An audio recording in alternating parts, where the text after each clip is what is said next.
Hi, this is Whiskey Fire Department. We're here for part 3 of our World War II series with my grandfather, Robert Taylor.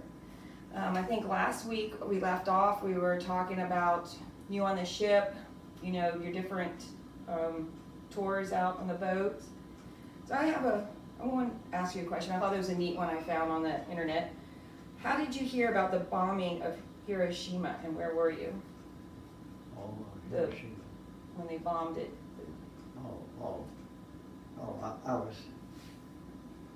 I really don't remember. I know I was following it. I can remember when they launched the planes, and I knew it was going. I knew what was happening, and then I got to see everything. I saw the fireball, which I've seen many times when ships explode and so on and so forth. So it brought back the war to me, but never in that quantity of destruction. Yeah. It was awesome. Were you still active military when that happened, or were you? Yeah, I was still military when it happened, Mm-hmm. because that brought war to the end. Yeah, it did. So I was still active, still in the Navy.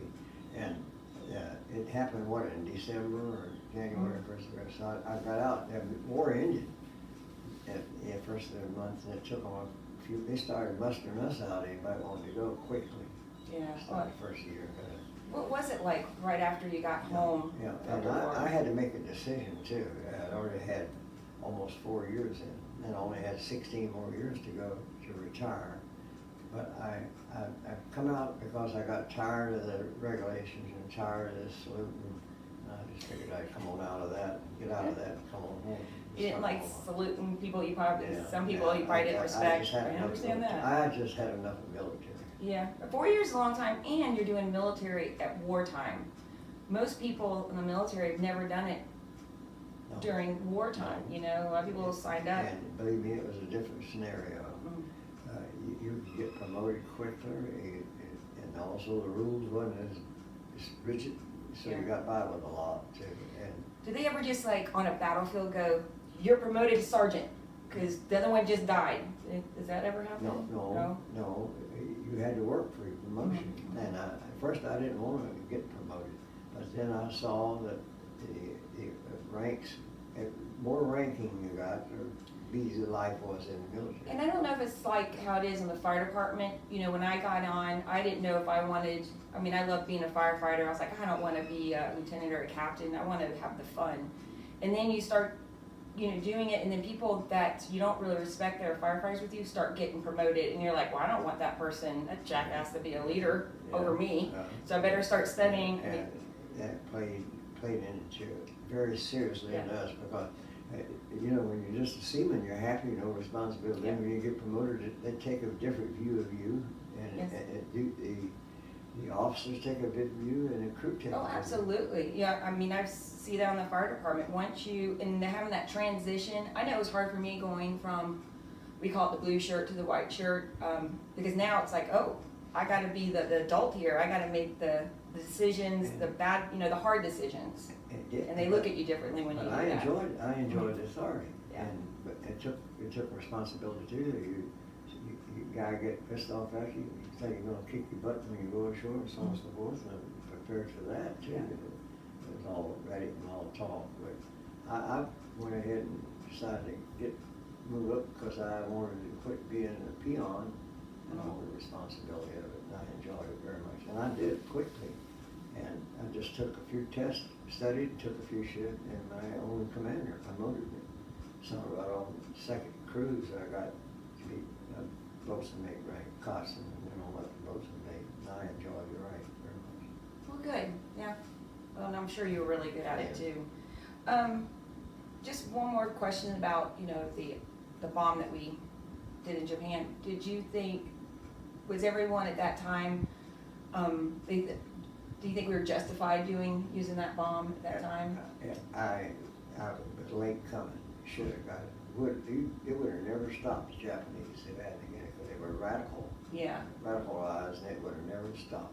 So if we didn't use that, the war would still be going on. They did it on the first one. They had to drop the second one to get them to Oh, bring that's it. right, because there is.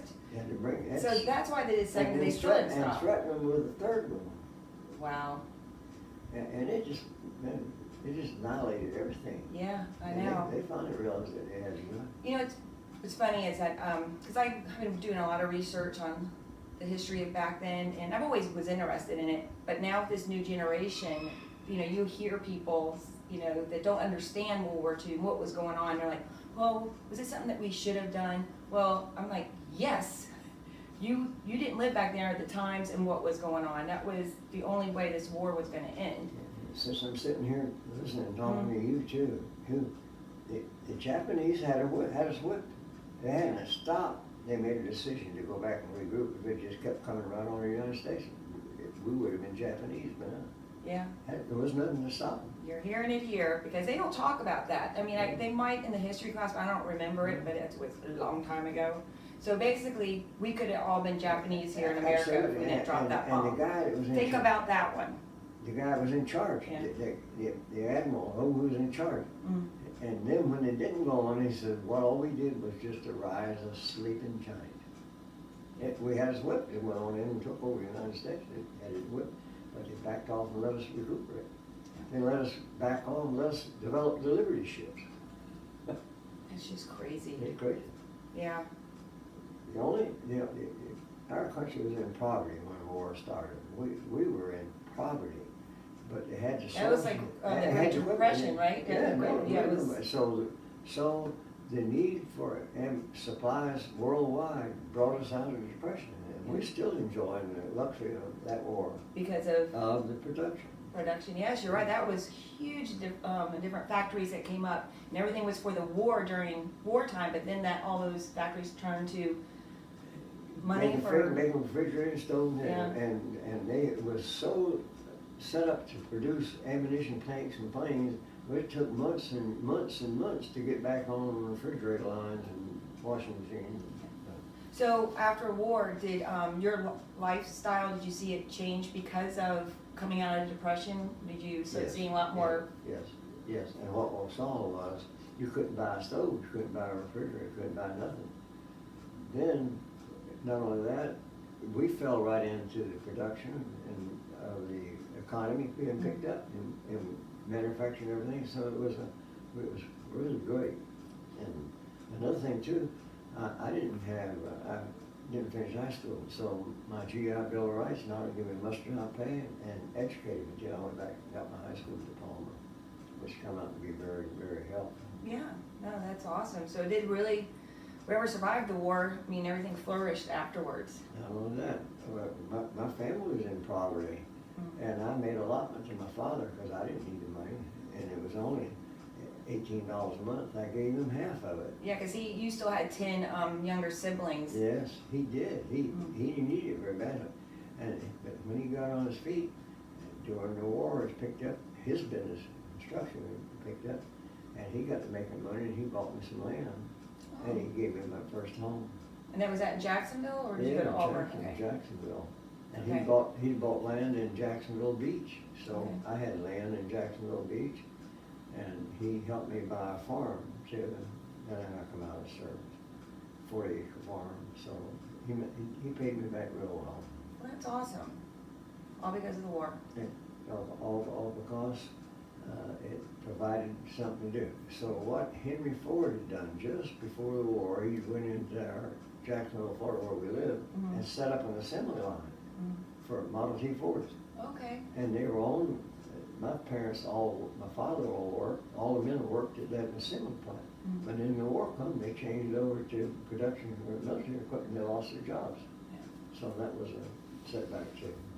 So, during where you were active military in World War II, what was probably one of the worst things that happened to you there? What was the best thing during it? Well, if it hadn't been for the hazard, the danger, it would have been the greatest thing that ever happened to me. I went to the North Pole, South Pole. I didn't know that. I don't think I you went to mentioned the that. North Pole, South Pole, and also went through the Suez Canal and the Panama Canal. So you saw a lot in I like went 4 around the years. world. Yeah, you did.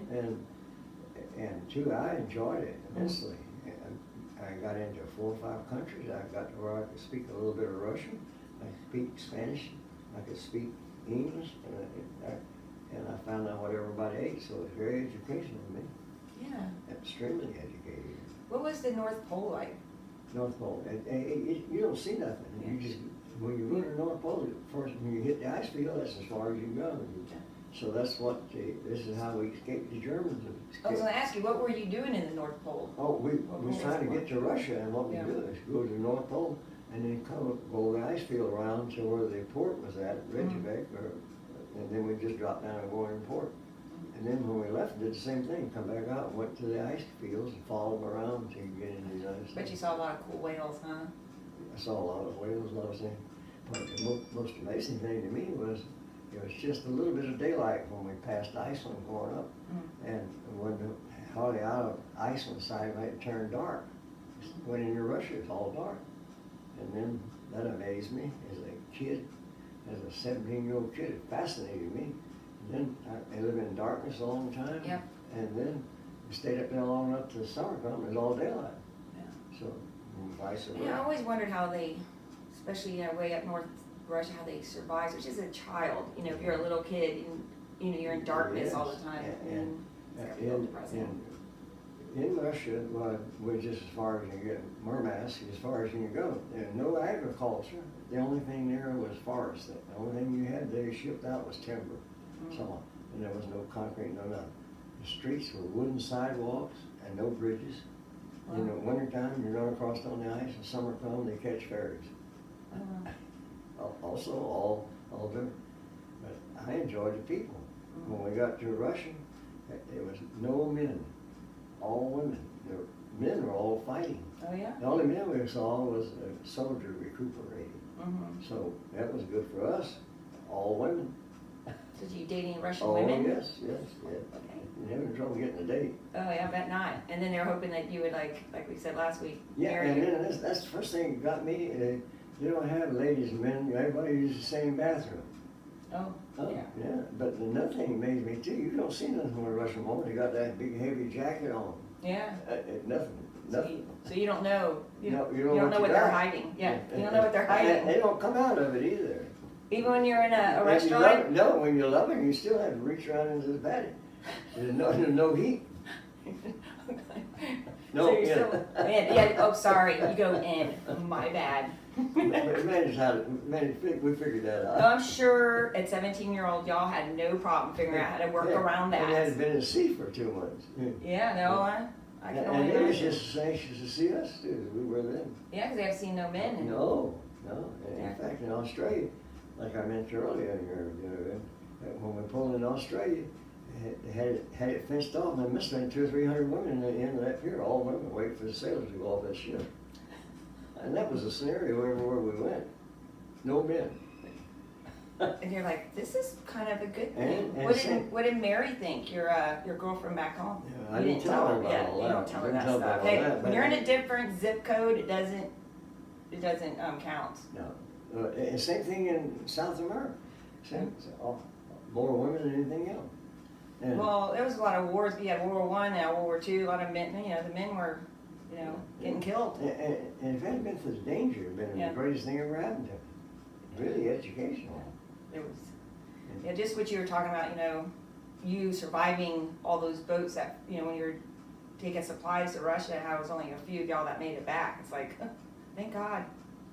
And lost a lot of boats. And as I traveled around, I learned to speak a little Russian, Mm-hmm. and so when I come back in Newfoundland, I went ashore, and there's some Russian soldiers, sailors.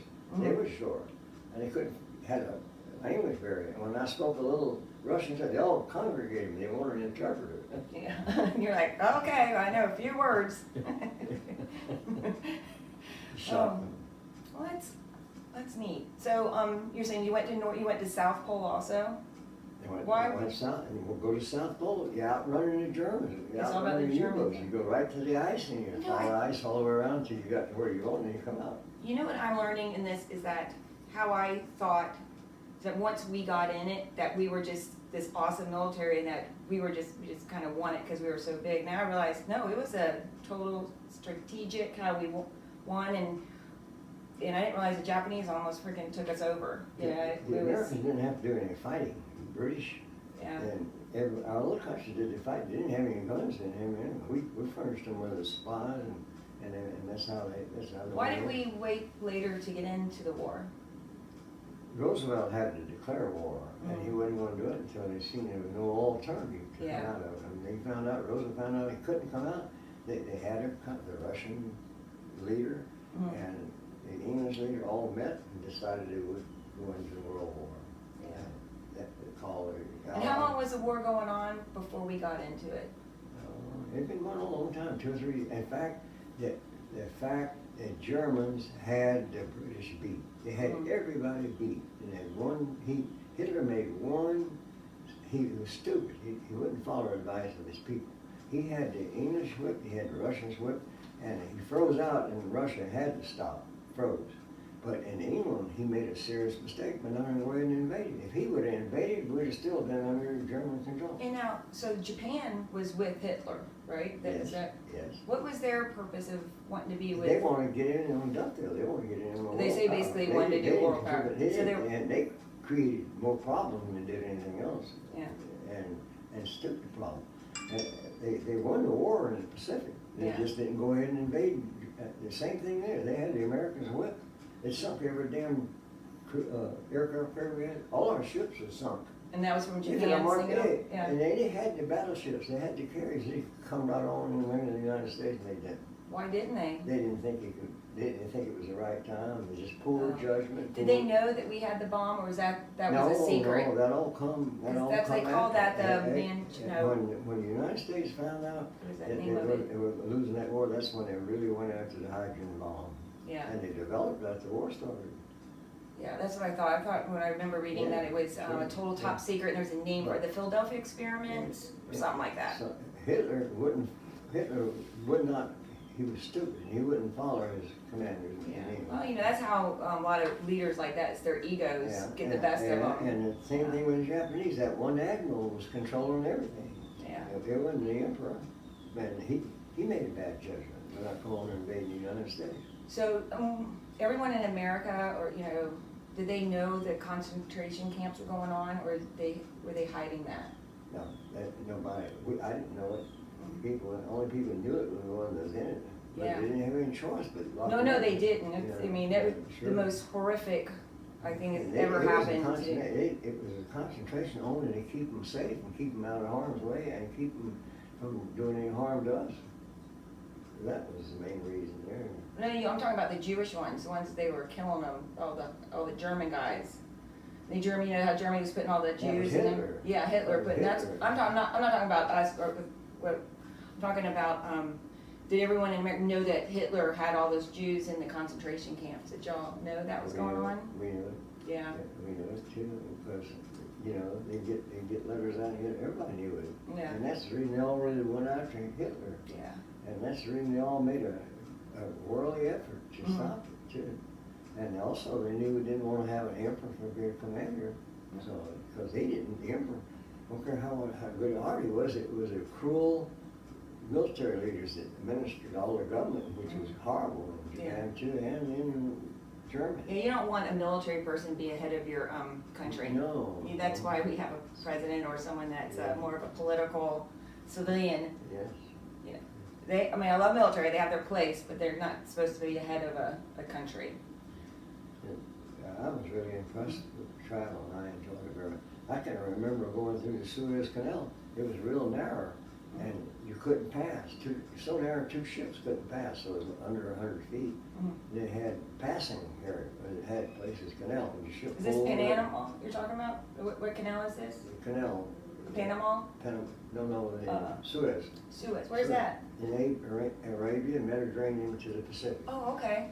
And it was so narrow you couldn't pass, so they'd pull into place and let ships pass. And so that was amazing. I could almost reach out and touch the desert It's on both sides of the ship. crazy. How long had that been there?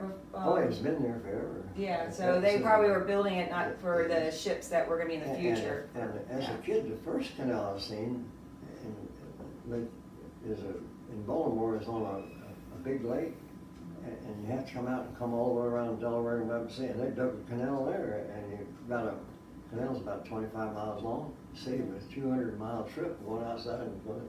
So I went through the first canal there, and I could reach out and touch the banks on each side. So I was wondering, so you know how in New York you always see the pictures of all their ticker parade stuff after the war? Were you there for that?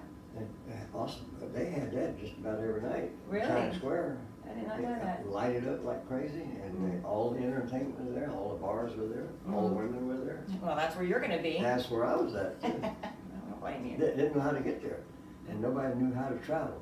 But what we would all do, coming out, and we were right foot of Green Street where we looked, was right close to the Naval Center, and we get shoe shine boys to take us anywhere we want to go. Oh, the shoe shine And pay 'em- boys, and pay yeah. 'em to take us. They knew how to travel to the subway. Oh, that's smart. Yeah, It was a smart. win-win for everybody. Win-win for everybody. Yeah. So did you like New York during that time? I was a kid and I was never so fascinated in my life. I know, never it's- had born in the Bible Belt. I never had been to a nightclub. Yeah. Oh, and there's ladies. It's a whole different world. It's just a And a different whole world there. different, I met a lady there and she had the photographer come and took pictures and a lady and come home in my blues. And when I got married, the first thing I ever done was take the scissors and clip all them ladies off them pictures. She kept me. That is pretty funny. I could see Grandma doing that. No, thing. she did that. Oh yeah, she's like, and you're mine now. Those ladies are gone. It was good, as long as I was in her sight and behaved myself, I had it made. Yeah, well, she knew what she married. She was a wonderful person. She was a super lady. I call her this day, I call her Saint Marie. Oh yeah, she was didn't have married to it you. before. Yeah. She put up with you and your 3 kids. Yes. It wouldn't have My been the mom. same without the war. Yeah. I would have been married.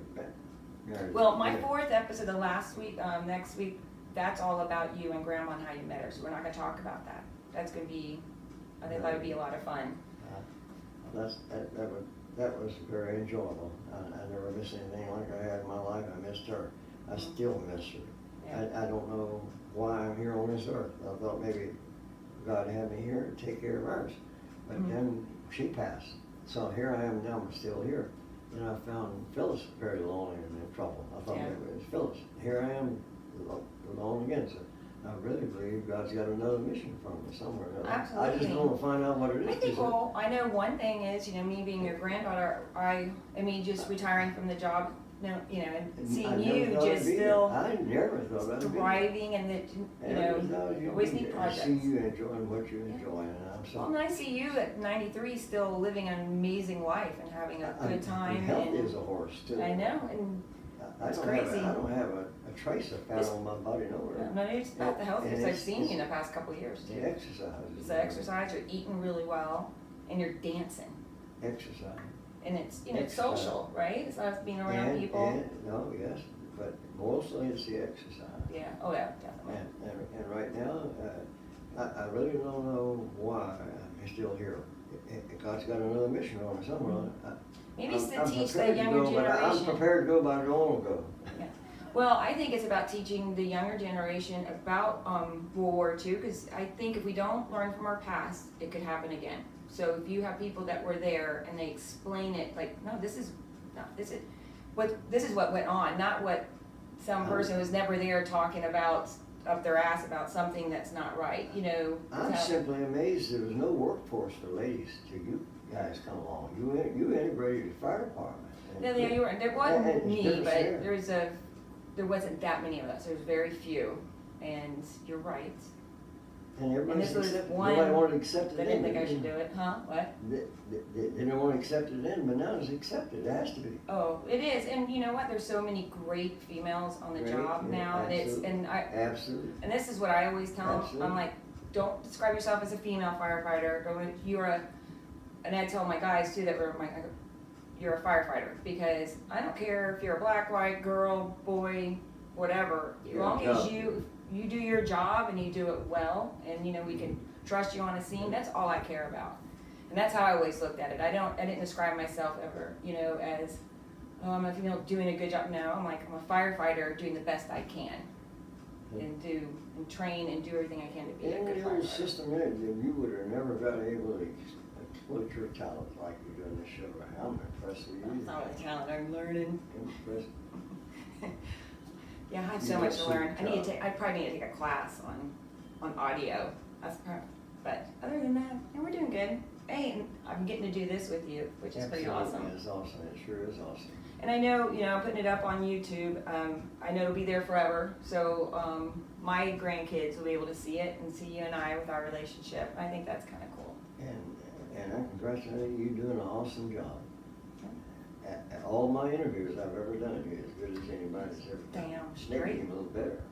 Wow. Certainly better looking. All right, so I think we'll end it now, and because next week we're going to do, I think we should talk about Grandma, that whole World War II love romance. We have to do that. I know. I would like that to be dedicated to her, because she was a great woman, huh? She was a super lady. I call her Saint Marie. Yep, well, she was. Because she's on the right-hand side of God. Mm-hmm. She was always absolutely very devout Catholic, very good Christian woman. Devoted Christian. Yep. She She was. was. A devoted mother and Mhm. a devoted parent to her family. to Absolutely. her Everything was about her family. grandchildren. Absolutely. Yes, Her she love. taught me how to be a mom and how to always care and love and unconditional. Absolutely. That's, What well, and her daughter, my mom, is the same way. They're unconditional love. What monkey sees, monkey does. Exactly. Yeah. All right, well, thank y'all for tuning in. We'll see you next week. Okay, Part so long. 4.